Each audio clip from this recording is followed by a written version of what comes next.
Emergency video. We got to talk because my new betting strategy is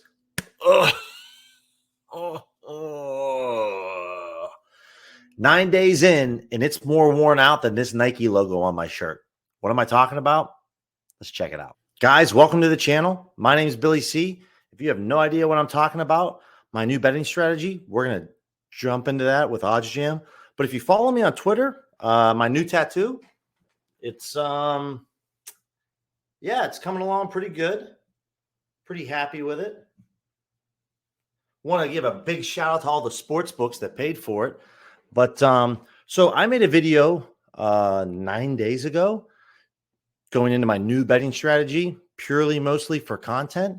I was curious, wanted to do the Kelly calculator on the positive EV tool over at OddsJam. And let's take a look to see how it's going so far. Okay, so if you're not familiar, before with my new betting strategy, I used to kind of go rogue. I had a list of odds that I would basically go off of based off the win percentage. This new betting strategy, I went off of the Kelly criterion model and basically took exactly the recommended bet size. So whatever the EV percent was based off of the no vig fair odds and then the odds that we were getting, I would place the wager on my recommended bet size. So let me show you in terms of straight wagers for the first 9 days here in June, exactly how well or not well we did.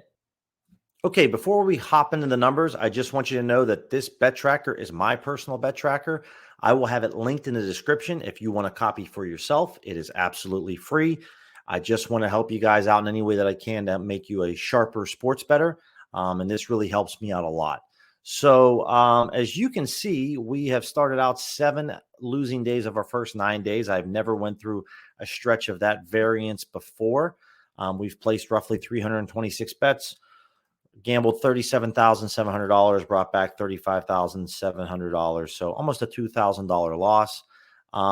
And I would say that, you could tell me, hey, leave a comment if you think I'm an idiot and I should continue this, or maybe I should lower my bankroll size and what I'm betting just to kind of ride this out for another month. But I want to show you something on the EV tool, in my opinion, that is a foundational issue that I have with it. If there's nothing else, guys, I want to be absolutely transparent. That's what I do here. I am the guinea pig on the wheel right in front of you, doing this with you, using the tools at OddsJam. So it's not like I'm the owner at McDonald's that sells hamburgers but doesn't even eat his own food at his own restaurant, right?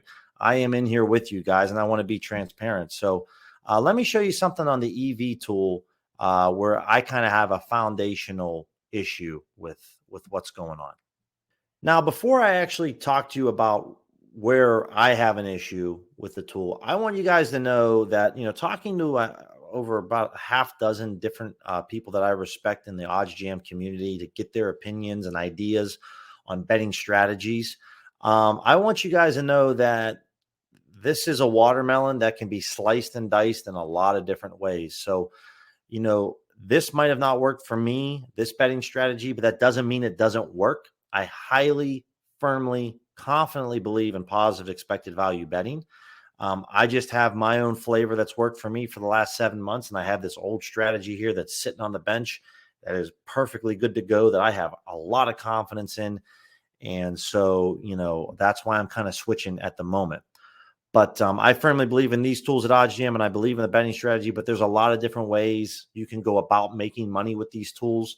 And so I want you to understand that you need to make this your own, and you need to find out what works for you.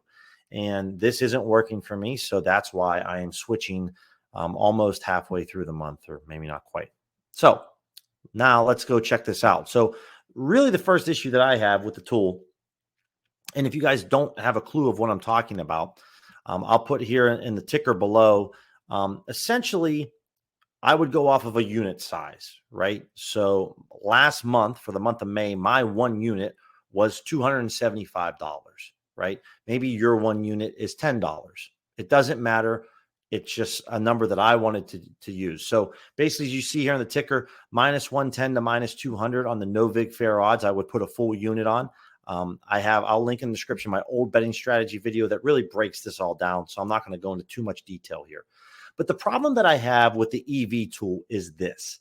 I firmly believe, in my opinion, that Pinnacle is extremely sharp, head and shoulders above the rest of the sports books when it comes to the main line plays. So what the Kelly Criterion calculator would have you with the EV tool is, you see this Nationals Braves game, the over 10.5. This isn't the main line.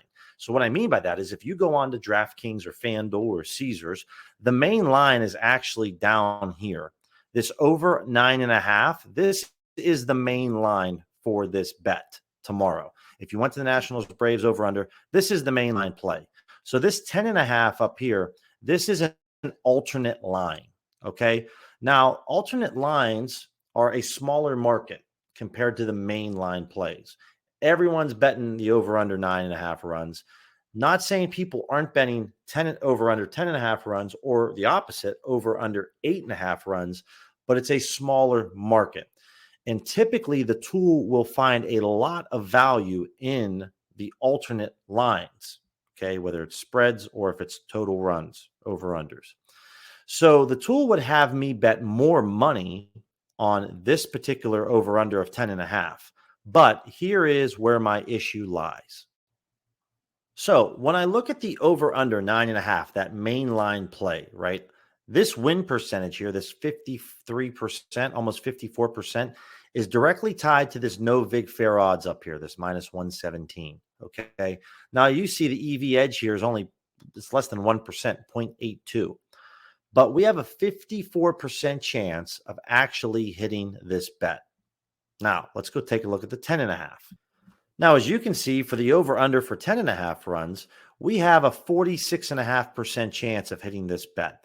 And where my core foundational issue lies is that we have a lower win percentage, and the tool wants us to bet more money on a lower winning percentage play, right? And for me, that's backwards, right? I would rather put more money on the main line over 9.5, and then I would rather put a little bit less money on the over 10.5. I would still bet both of these plays. Both of these plays fall into my range, my criteria. They're in my parameters. I'm all over both these plays, but I would rather bet more money on the over under 9.5 than more money on the over 10.5 runs. And I hope that makes sense. So you could say, well, Billy, just take your bankroll size for the Kelly Criterion this month and just lower it. And, so that I'm not betting as much, so I can get a true outlook of what's going on. But I don't even care about that. What I care about here is just what the tool is telling me to bet. And I'm not saying that this isn't a good bet. It's a good bet. It has an edge. All these plays on this tool do have an edge. But for me personally, I would rather bet more on the 9.5 on the over 9.5, and then a little bit less on the over 10.5. That's just me. But that's why I am going to go away from this strategy and go back to my old betting strategy. Now, the final thing that I want to say, I'll leave you guys with this. The Kelly Criterion had me betting some bigger underdogs, like some plus 175, some plus 190s. Granted, the betting size was adjusted to those odds, but it was a new experience for me where, you don't need to win as many of those bets to be profitable because the winning percentage is low, but you're getting paid out at pretty high odds. And so for a guy like me, that was the highest I would go was maybe plus 130 to plus 140 at the very most. Betting those plus 175s, plus 200s, albeit they were a smaller betting size that I was putting on it. It was something that was a new experience for me. And it just was something that I wasn't comfortable with. And that's what I want you guys to take away from this. Again, there is no right or wrong way to use this tool and make money for yourself, but you need to figure out what works best for you. And I found out that this doesn't work best for me. So if I am leaving some EV percentage, some long-term gains out on the table, you know what? That's okay, because I can breathe easy at night, sleeping easy at night, knowing that what I have been going for me is still working. So, talking to the various different people I talked to, nobody did it the same way. Everybody went about it their own way. And I want you to make this your own. So, use my old betting strategy video or my new betting strategy video and try things out for yourself and see what works for you. And if you have any questions, slide in my DMs, comment on the video.